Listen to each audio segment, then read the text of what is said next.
네,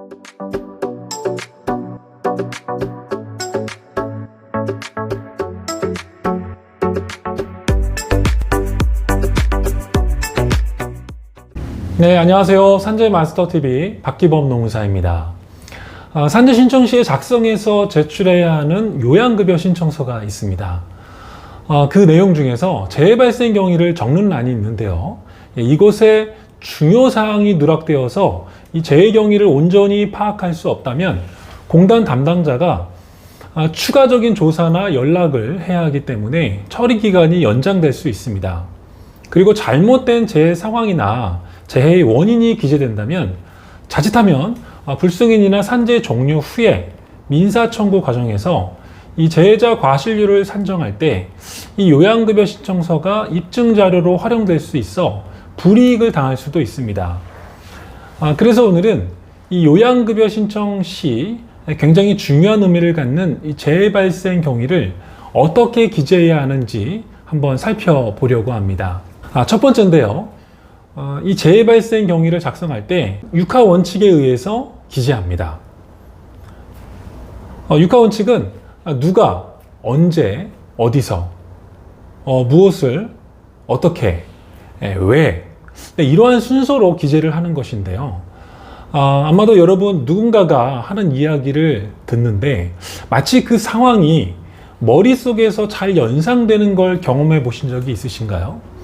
아마도 그러한 경우에는 말하는 사람이 바로 이 육하 원칙에 근거해서 스토리를 엮어내고 있기 때문이었을 것입니다.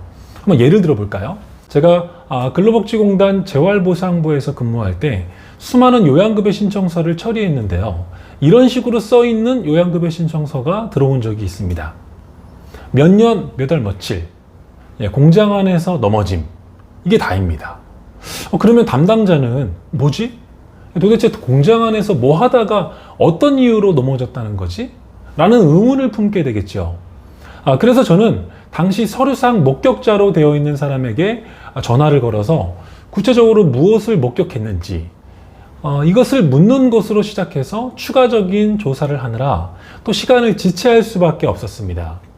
재해 경위가 제대로 기재되어 있지 않은 것은 바로 이 처리 지연으로 연결되었고 그 손해는 재해 근로자 본인이 당하게 된 것이었죠.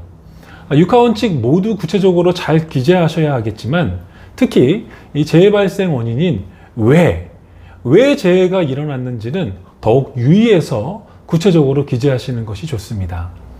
네, 두 번째인데요. 혹시 산재 신청을 회사에서 대신해 주거나 아니면 병원의 도움을 받게 되는 경우에는 회사나 병원이 알아서 잘 작성했겠거니 하면서 그 내용을 보지도 않고 그냥 서명하시는 분들이 계신데요. 이러시면 안 되겠습니다. 작성된 재해 경위가 어떻게 기재되어 있는지 꼼꼼히 확인하셔야 합니다.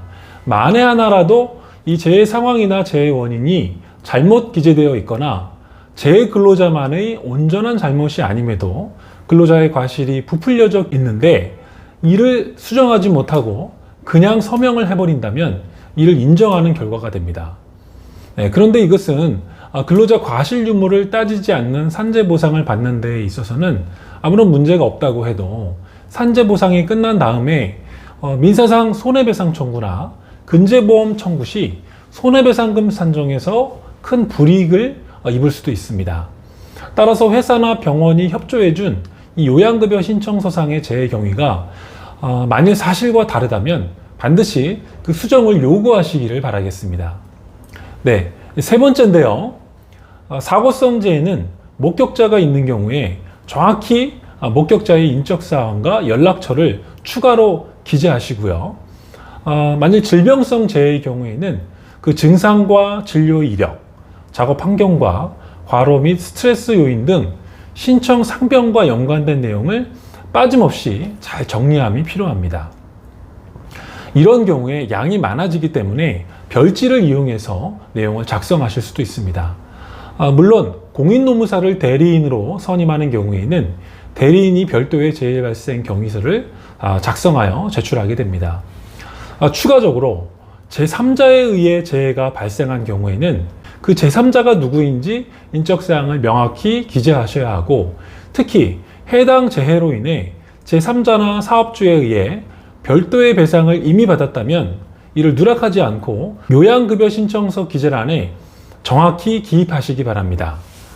이상과 같이 요양급여 신청서의 재발생 경위란을 어떻게 작성하면 좋을지 간략히 살펴보았습니다. 이러한 노력들로 인해서 보다 빠른 공단의 업무 처리가 진행될 수 있고, 이것은 곧 신청하는 나의 민원이 더욱 신속하고 정확하게 처리될 수 있을 뿐만 아니라 산재 이후 단계에서도 사실과 다른 내용으로 불이익을 받지 않기 때문에 신청인 본인에게 더욱 유익하다는 점을 기억하시기 바랍니다.